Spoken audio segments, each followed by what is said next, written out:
देश भर में शिक्षा व्यवस्था चौपट है। छात्रों युवाओं के अंदर डर पैदा किया गया है। उनके मन में यह बैठ गया है कि पढ़ने लिखने से कुछ नहीं होगा। चाहे कितनी भी मेहनत कर ले, कोई भी प्रतियोगी परीक्षा देंगे उसका पेपर लीक हो जाएगा। अपने भविष्य को लेकर चिंतित छात्र अपना एडमिशन कॉलेज से वापस ले रहे हैं। ये बात एनएसयूआई के जिला अध्यक्ष पंकज उपाध्याय ने पत्रकारों से कही। उन्होंने और क्या कुछ कहा है, सुनिए। देखिए, आज जिला कांग्रेस कार्यालय में एनएसयूआई की पत्रकार वार्ता आयोजित की जा रही है। आयोजित इस पत्रकार वार्ता में मैं समस्त इलेक्ट्रॉनिक मीडिया एवं प्रिंट मीडिया के पत्रकार बंधुओं का मैं स्वागत करता हूं इस पत्रकार वार्ता में। और आज एक बड़े विषय को लेकर पत्रकार वार्ता आयोजित की जा रही है एनएसयूआई रीवा द्वारा और मध्य प्रदेश एनएसयूआई के आह्वान पर। जबलपुर हाई कोर्ट ने एक निर्णय दिया है, राज्य सरकार को निर्देशित किया है कि आप मध्य प्रदेश में सितंबर के पहले सप्ताह में छात्र संघ चुनाव कराकर दीजिए। पहले भी छात्र संघ चुनाव होते थे, लेकिन 2017 में आखिरी बार छात्र संघ चुनाव हुआ था। उसके बाद छात्र संघ चुनाव बीजेपी की सरकार ने बंद करने का काम किया। बीजेपी की सरकार को ये डर था कि कोई पढ़ा लिखा छात्र युवा नेता जब सामने आएगा तो सवाल करेगा, और जो कॉलेज हैं, जो विश्वविद्यालय हैं, महाविद्यालय हैं, तो उनकी जो एक कमाई का जरिया होता था, लूटने का काम जो किया जाता था, वो बीजेपी सरकार चालू रखना चाहती थी। लेकिन हाई कोर्ट में हमारे एनएसयूआई के एक पदाधिकारी हैं अनादन अंसारी जी, उन्होंने जबलपुर के हाई कोर्ट में एक पीआईएल दाखिल की थी, और पीआईएल दाखिल करने के बाद जबलपुर हाई कोर्ट ने एक बड़ा निर्णय सुनाते हुए छात्र संघ चुनाव कराने के लिए राज्य सरकार को निर्देशित कर दिया है। उसके बाद राज्य सरकार को चुनाव जब कराने की बात कही गई तो राज्य सरकार के शिक्षा मंत्री जी ने उस पर कोई किसी प्रकार की अभी प्रतिक्रिया नहीं दी। परंतु सबसे बड़ी बात यह है कि जो लगातार छात्र संघ चुनाव होते थे उसको बीजेपी सरकार ने बंद करने का काम किया, छात्र युवाओं को राजनीति में आगे बढ़ने का एक रोकने का काम किया। तो सबसे पहले तो मैं हाई कोर्ट ने जो निर्णय दिया उसका मैं स्वागत करता हूं और धन्यवाद ज्ञापित करता हूं हाई कोर्ट का। उसके बाद मेरी मांग है सरकार से इस प्रेस कॉन्फ्रेंस के माध्यम से कि सरकार को डर है, इस चीज़ का डर है कि छात्रों में आक्रोश है, युवाओं में आक्रोश है। एबीवीपी आपकी जो सत्ता पक्ष की संगठन है जो चुनाव लड़ने का काम करती है, उसके आपके राष्ट्रीय अध्यक्ष एक प्रोफेसर हैं। एबीवीपी के बहुत सारे विश्वविद्यालय में पदाधिकारी हैं जो प्रोफेसर बनकर बैठे हुए हैं और साथ ही वो एबीवीपी के पदाधिकारी के रूप में काम कर रहे हैं। तो हमारी चुनौती तो पहले से बड़ी है। तो हमारी सरकार से सिर्फ इस प्रेस कॉन्फ्रेंस के माध्यम से इतनी मांग है कि अगर आप चुनाव कराना ही चाहते हो, चुनाव आप कराइए। मैं इस निर्णय से एनएसयूआई बहुत खुश है। एनएसयूआई लगातार मांग भी कर रही थी, लेकिन हमारी मांग है कि छात्र संघ चुनाव प्रत्यक्ष प्रणाली से कराए जाएं। अभी तक जो इसके पहले एक बार हुआ था 2017 में चुनाव, वो अप्रत्यक्ष प्रणाली से हुआ था। प्रत्यक्ष प्रणाली का मतलब ये है कि जो छात्र है, कोई भी छात्र है, किसी भी क्लास का है, तो वो डायरेक्ट अपना अध्यक्ष, अपना प्रतिनिधि चुनने का अधिकार उसको होता था।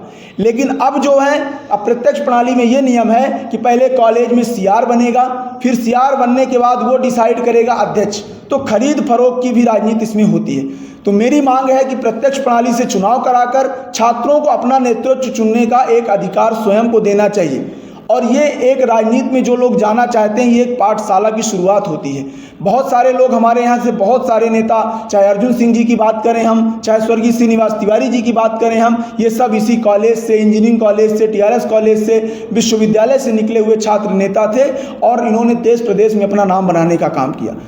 तो भारतीय जनता पार्टी, पहली बात, जिस प्रकार से अभी दतिया का उपचुनाव का रिजल्ट आया, राष्ट्रीय अध्यक्ष जी अपनी पोलिंग खुद हार गए, बहुत सारी खबरें आई, आप लोगों ने भी देखा।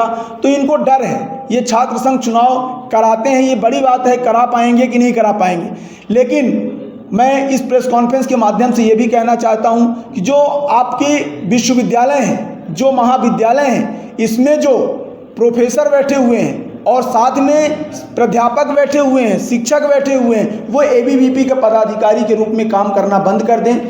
छात्र संघ अगर चुनाव हो रहा है तो इसको बढ़िया सुंदरता से चुनाव कराएं और सभी के लिए बराबर का इसमें योगदान देने का काम करें। लेकिन अभी का जो प्रक्रिया है तो प्रोफेसरों के ऊपर दबाव बनाती है भारतीय जनता पार्टी।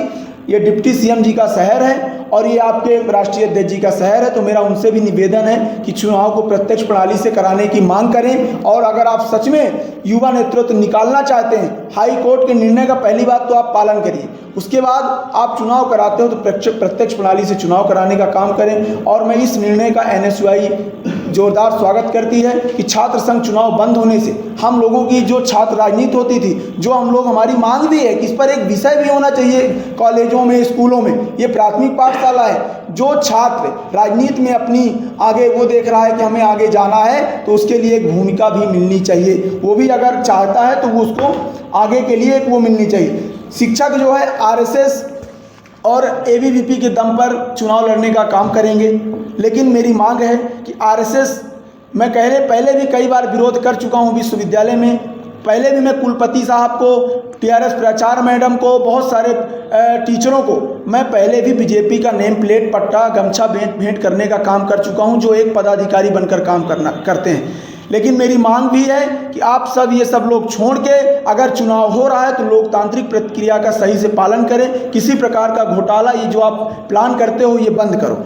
और साथ ही हमारे साथी जो अनादर अंसारी जी हैं, उनको भी मैं इस प्रेस कॉन्फ्रेंस के माध्यम से धन्यवाद ज्ञापित करता हूँ। हमारी यह मांग है कि 8 वर्षों से जो छात्र संघ चुनाव बंद था, उसको जिस प्रकार से बहाल किया गया है, उस चुनाव को सही प्रणाली से, प्रत्यक्ष प्रणाली से कराते हुए छात्रों के हित की, जो अभी तक कॉलेजों में जो छात्र होते थे वो अपनी समस्या को लेकर भटकते रहते थे कि हमारी समस्या का निराकरण हो, ये छात्र संघ चुनाव अगर होगा तो छात्रों की जो समस्याएं हैं, जो इधर उधर भटकने का काम करते हैं, जो छात्रों के लिए सरकार योजनाएं चलाती है, चाहे आपकी संबल हो, चाहे मेधावी हो, चाहे स्कॉलरशिप हो, इन योजनाओं का लाभ सरकार छात्रों को लूटने का काम कर रही है। आप देखिए, संबल में जो छात्र पढ़ते हैं उनकी शुल्क नहीं लगती, लेकिन ये लोग शुल्क लेने का काम करते हैं। स्कॉलरशिप एक सेशन कंप्लीट होने के बाद दूसरे सेशन में तुरंत आ जानी चाहिए, लेकिन 3-3 वर्षों से भी स्कॉलरशिप नहीं। मेधावी जो 75% 70% से ऊपर छात्र पाते हैं, उनकी पढ़ाई फ्री होती है, लेकिन उनकी भी विश्वविद्यालय के अंतर्गत आने वाली कॉलेज शुल्क जमा कराती है,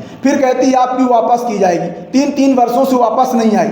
तो विश्वविद्यालय, महाविद्यालय, सभी में घोटाले जो चल रहे हैं। तो जब कोई छात्र प्रतिनिधि बाहर आएगा और अपनी लड़ाई को लड़ने के लिए खड़ा होगा, तो छात्रों के हित की लड़ाई तेजी से लड़ी जाएगी। जो छात्रों की आवाज़ अब तक दबाई जाती थी, वो छात्रों की आवाज़ अब दबेगी नहीं, वो छात्रों की आवाज़ उठेगी। और अच्छा युवा नेता जब निकल के आएगा छात्र राजनीति से, तो वो देश में, प्रदेश में भी जाकर नाम करेगा। तो आज जिला कांग्रेस कार्यालय में ये पत्रकार वार्ता के माध्यम से हमारी सिर्फ इतनी मांग थी सरकार से कि प्रत्यक्ष प्रणाली से चुनाव करा के एक अच्छे भविष्य की शुरुआत करने के लिए जो छात्र राजनीति की पाठशाला होती है, छात्रों को मौका दें और प्रत्यक्ष प्रणाली से चुनाव इसलिए कराएं कि छात्र अपना प्रतिनिधि खुद चुनने का अधिकार हो।